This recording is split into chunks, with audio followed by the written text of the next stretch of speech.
Judiciary examination में selection चाहिए लेकिन मेंस आंसर राइटिंग से डर लगता है, तो भैया सबसे पहले मेंस आंसर राइटिंग के स्किल्स अपने अंदर डेवलप कर लो। क्योंकि एचजीएस में तो बिल्कुल भी बचकाने आंसर्स बिल्कुल भी टॉलरेट नहीं किए जाएंगे। सिविल जज के एग्जामिनेशन में फिर भी थोड़ा सा एकेडमिक टच चल जाता है, लेकिन अगर आपका अप्रोच एचएस के एग्जामिनेशन में बिल्कुल भी प्रैक्टिकल नहीं है तो आप कंपटीशन में से बाहर ही हो। मैं हूं राकेश कपूर और आप देख रहे हैं जुडिशियल कंपटीशन टाइम्स की मेंस आंसर राइटिंग की स्किल डेवलपमेंट करने वाली सीरीज।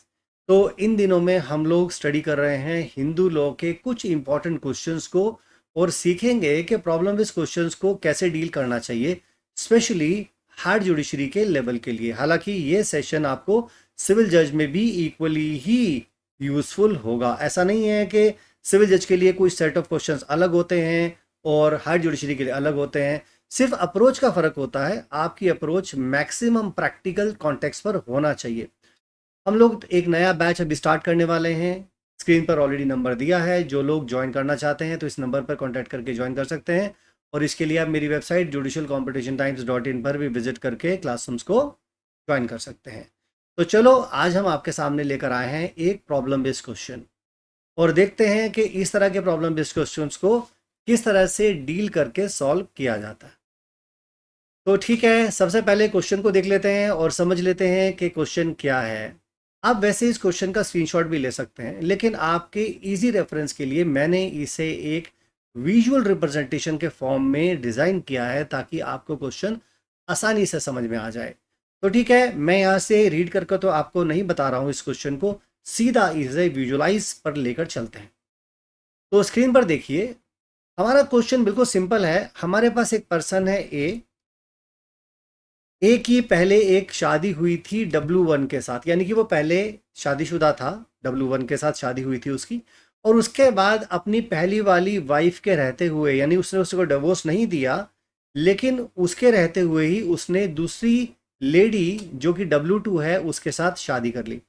अब इन पहली शादी इसकी एग्जिस्ट कर रही थी W1 के साथ, दूसरी शादी से W2 के साथ कर ली। पर्सन का नाम है ए।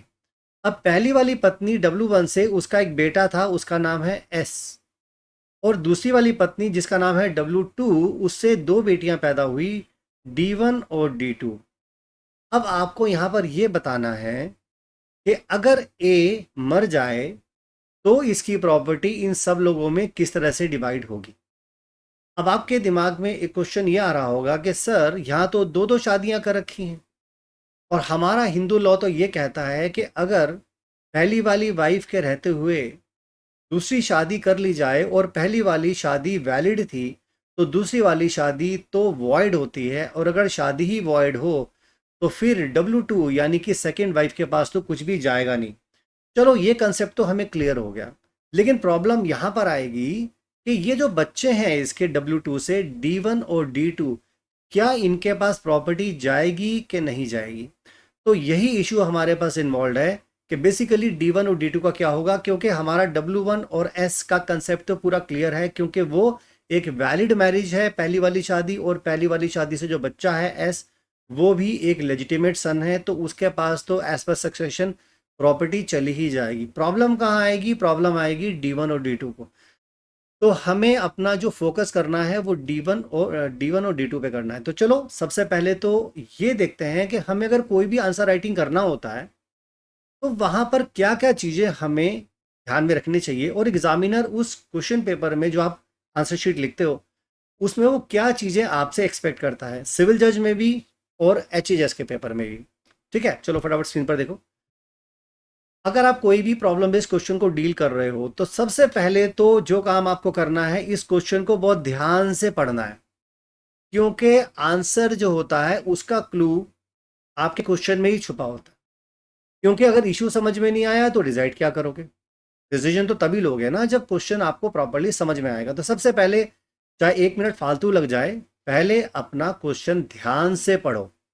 जब ये काम हो जाए फिर नेक्स्ट स्टेप पर क्या करना है, ये देखो कि आपके सामने क्या क्या मामले इन्वॉल्व हैं, मतलब आपको इस क्वेश्चन में डिसाइड क्या करना है, बेसिकली इशू क्या है वो आप स्पॉट कर लीजिए। इशू स्पॉट हो गया। अब ये देखो कि हमारा कौन सा लॉ इस प्रॉब्लम बेस्ड क्वेश्चन के साथ रिलेटेड है और इसमें कौन सा मेरा सेक्शन लगेगा। अब ये भी आपको साथ में मेंशन करना होगा। उसके साथ अगर मान लो कोई प्रॉब्लम बेस्ड क्वेश्चन ऐसा है जिसका डिसीजन यानी कि आपका जो आंसर है वो किसी प्रॉब्लम बेस्ड क्वेश्चंस का जो आंसर है वो किसी लैंडमार्क केस से रिलेटेड है, यानी कि किसी सुप्रीम कोर्ट की जजमेंट से या हाई कोर्ट के जजमेंट से रिलेटेड है, और अगर वो आप मेंशन नहीं करते, वो आपको यहाँ पर प्रोवाइड नहीं करते अपने आंसर्स में, तो आपको जितने मार्क्स मिलने चाहिए उतने मिलेंगे नहीं। तो याद रखो यहाँ पर कोई भी लैंडमार्क जजमेंट भी आपको साथ साथ में उस प्रॉब्लम बेस्ड क्वेश्चंस के फैक्ट्स को अप्लाई करते हुए यूज कर लेना है। उसके बाद आपको क्या करना है, इशू को बाद में डिटरमिन करना है।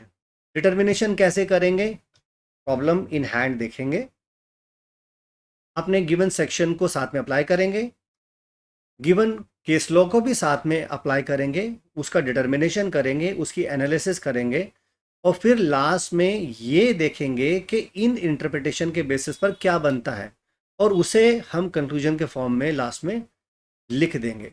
तो this is what will happen in this problem based questions. तो ये कम से कम ये जो कुछ स्टेप्स मैंने आपको बताए हैं ये आपको इस तरह के मैटर्स में फॉलो करने होते हैं।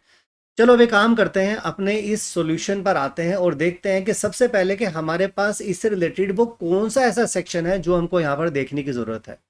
हमारे पास section number 16 of Hindu marriage act basically कोई भी ऐसा बच्चे जो वॉइड या वॉइडेबल मैरिजेस से उत्पन्न होते हैं उनकी लेजिटिमेसी के बारे में बात करता है। एक्चुअल में हम यही तो डिस्कस कर रहे थे ना कि जो D1 और D2 डॉटर्स हैं W2 से, ये लेजिटिमेट हैं या नहीं। अगर ये लेजिटिमेट कानून मानता है तो फिर ठीक है, प्रॉपर्टी चली जाएगी, अगर नहीं मानता तो प्रॉपर्टी नहीं जाएगी। तो चलो इसी को एनालाइज करते हैं। तो सेक्शन नंबर 16 के सबसेक्शन नंबर 1 को पहले ध्यान से एनालाइज कर लेते हैं, तभी हमें पता चलेगा कि हमें इस प्रॉब्लम को सॉल्व करना कैसे है। ध्यान से स्क्रीन पर देखो, क्योंकि यहाँ पर हमारे पास जो टेक्स्ट मेंशन की गई है ना वो थोड़ी सी टेक्निकल है। सीधे तौर पर समझाऊंगा आपको समझ में तो आ जाएगा, लेकिन एग्जामिनेशन में लिखने के लिए आपको कोई रेफरेंस चाहिए होता है, इसलिए यहाँ पर जो कंटेंट दिए है आपके दिमाग में अच्छे से बैठ जाए, तो इसलिए इसे ध्यान से देखिए। देखो हमारा ये सबसेक्शन नंबर 1 ये कहता है, notwithstanding that the marriage is null and void under section number 11, यानी कि मान लो हमारी कोई भी शादी सेक्शन नंबर 11 के हिसाब से, चाहे वो नल एंड वॉइड ही क्यों ना हो, सेक्शन नंबर 11 के हिसाब से चाहे कोई शादी नल एंड वॉइड ही क्यों ना हो, आगे वो कहते हैं any child of such marriage who would have been legitimate if the marriage had been valid shall be legitimate. कहने का मतलब ये है कि ऐसा बच्चा जो इस शादी से उत्पन्न हुआ, जो अगर वैलिड होती तो उससे अगर जो बच्चे पैदा होते तो वो लेजिटिमेट होते, तो ऐसे बच्चे लेजिटिमेट कहलाएंगे, चाहे इस संबंध में सेक्शन नंबर 11 के हिसाब से वो मैरिज नल एंड वॉइड ही क्यों ना होती। मैं दोबारा बता रहा हूं, अगर मान लो कोई शादी वैलिड होती तो उससे जो बच्चे पैदा होते वो लेजिटिमेट होते, तो चाहे सेक्शन नंबर 11 के हिसाब से कोई मैरिज नल एंड वॉइड ही क्यों ना हो तो भी बच्चे लेजिटिमेट ही कहलाएंगे। सिर्फ इतनी सी बात बोल रहे हैं। तो बेसिकली वो कह रहे हैं कि अगर कोई शादी नल एंड वॉइड डिक्लेयर कर भी दी गई, अगर अदरवाइज वो शादी वैलिड होती तो बच्चे तो जायज़ ही पैदा होते, लेजिटिमेट ही होते। तो चाहे अब शादी आपने नल एंड वॉइड डिक्लेयर करवा दी क्यों ना दी हो, तो भी बच्चे लेजिटिमेट कहलाएंगे, क्योंकि बच्चों की कोई गलती नहीं है, तो बच्चों से उनकी लेजिटिमेसी नहीं छीन रहे, बच्चों की लेजिटिमेसी नहीं छीन रहे, बच्चों को तो लेजिटिमेट ही डिक्लेयर कर रहे हैं। वो कह रहे हैं चाहे सेक्शन 11 के हिसाब से शादी नल एंड वॉइड डिक्लेयर के ना हो, अगर वो शादी वैलिड होती, बच्चे लेजिटिमेट होते, तो भैया फिर ये बच्चे भी लेजिटिमेट ही हैं, चाहे सेक्शन 11 में वो शादी नल एंड वॉइड क्यों ना हो। इसके साथ उन्होंने 3 कंडीशन भी लगा रखी है। वो कहते हैं कि मान लो हमारे पास ये जो मैरिज लॉ अमेंडमेंट एक्ट है, अगर ये पास होने से पहले अगर ये बच्चे पैदा हुए हों, चाहे उसके बाद पैदा हुए हों, तो भी ये बच्चे लेजिटिमेट ही होंगे। और दूसरी कंडीशन में वो ये बोल रहे हैं कि चाहे कोर्ट ने डिक्री ऑफ नलिटी ग्रांट की हो चाहे ना की हो, तो भी ये बच्चे लेजिटिमेट होंगे। और तीसरा वो बोल रहे हैं चाहे कोर्ट ने इस शादी को वॉइड डिक्लेयर किया हो चाहे ना किया हो, तो भी ये बच्चे वैलिड होंगे। तो उन्होंने बेसिकली यहाँ पर एक लेजिटिमेट स्टेटस कन्फर किया है उन बच्चों को जिनकी शादियाँ उन पेरेंट्स की शादियां नल एंड वॉइड अगर कोर्ट ने डिक्लेयर कर भी दी तो भी बच्चों का स्टेटस खत्म नहीं हो रहा, बच्चों को तो लेजिटिमेट ही माना जा रहा है। ठीक है। तो बेसिकली सेक्शन नंबर 11 में हम लोग किन मैरिजेस को देख रहे हैं? जो नल एंड वॉइड मैरिजेस है उनको चेक कर रहे हैं। नल एंड वॉइड याद रखो, 16 क्लॉज 1 में हम नल एंड वॉइड मैरिजेस के कॉन्टेक्स्ट में बच्चों की लेजिटिमेसी के कॉन्टेक्स्ट में हमने स्टडी किया। अब देखो नेक्स्ट हमारा सबसेक्शन नंबर 2 है, और subsection number 2 of Hindu marriage act ये कहता है कि अगर कोई भी डिक्री ऑफ नलिटी ग्रांट कर दी है कोर्ट ने, और वो ग्रांट की है किसी वॉइडेबल मैरिजेस के कॉन्टेक्स्ट में एज पर सेक्शन नंबर 12। पहले वाले में तो कोर्ट ने डिक्री ऑफ नलिटी डिक्लेयर की थी वॉइड एंड नल मैरिजेस के केस में। दूसरा वाला हमारे पास जो सिचुएशन है ये वॉइडेबल मैरिजेस का है, और यहाँ पर कोर्ट ने डिक्री ऑफ नलिटी पास कर दी। अब वो कह रहे हैं कि कोई भी बच्चा अगर बिगॉट हो गया हो या कंसीव कर लिया हो कोर्ट की डिक्री आने से पहले, अगर कोई भी चाइल्ड बिगॉट हो गया हो, कंसीव हो गया हो कोर्ट की डिक्री आने से पहले, सेक्शन नंबर 12 में डिक्री आने से पहले अगर कोई बच्चा बिगॉट हो गया हो या कंसीव हो गया हो, who would had been a legitimate child to the parties to the marriage, जो कि एक legitimate child होता in parties to the marriage का, if at the date of the decree it would have been dissolved instead of annulled। या actual में basically यहाँ पर देखो दो शब्द हैं हमारे पास, annulled और dissolved।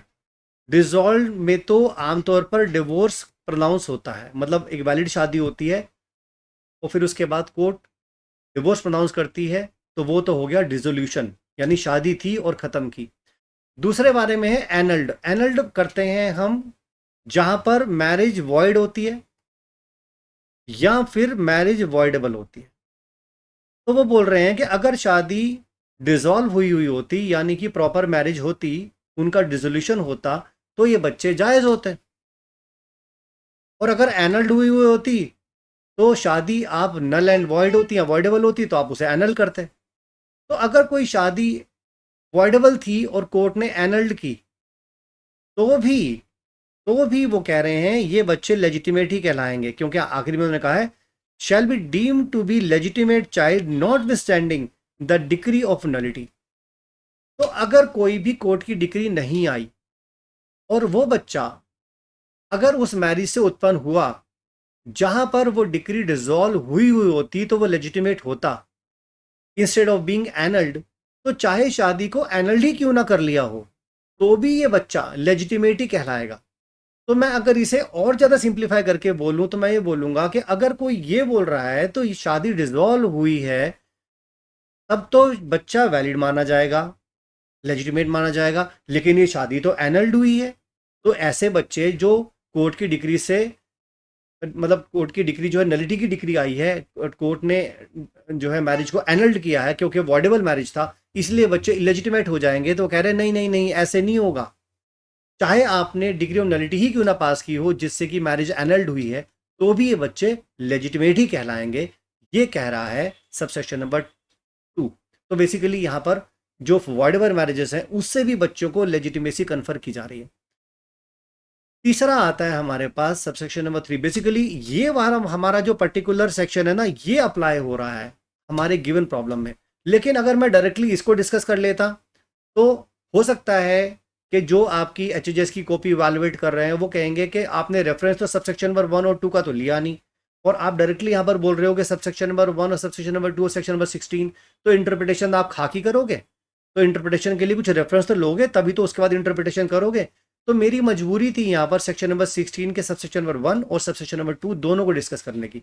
तो यहाँ पर वो कहते हैं not nothing contained in subsection number 1 और subsection number 2 shall be construed as conferring upon any child a marriage which is null and void or which is being annulled by the degree of nullity under section number 12 any right in or to the property of any person other than the parents। यानी कि इस section में ऐसा कुछ नहीं है जो ऐसे बच्चों को जो कि अदरवाइज इलेजिटिमेट होते लेकिन उनको लेजिटिमेसी ग्रांट कर दी गई है सेक्शन नंबर 16 के सबसेक्शन नंबर 1 में या सबसेक्शन नंबर 2 में, कि वो उन लोगों से भी प्रॉपर्टी इनहेरिट कर सकते हैं जो उनके पेरेंट्स नहीं हैं। हमारा ये सबसेक्शन नंबर 3 ये कह रहा है जिन बच्चों को लेजिटिमेसी कन्फर की गई है एज पर सबसेक्शन नंबर 1 और subsection number 2 of section number 16, ये सिर्फ अपने पेरेंट्स की प्रॉपर्टी को इनहेरिट कर सकते हैं और ये किसी और लोगों की प्रॉपर्टी इनहेरिट नहीं कर सकते, क्योंकि लेजिटिमेसी सिर्फ पेरेंट्स के कॉन्टेक्स्ट में मिली है।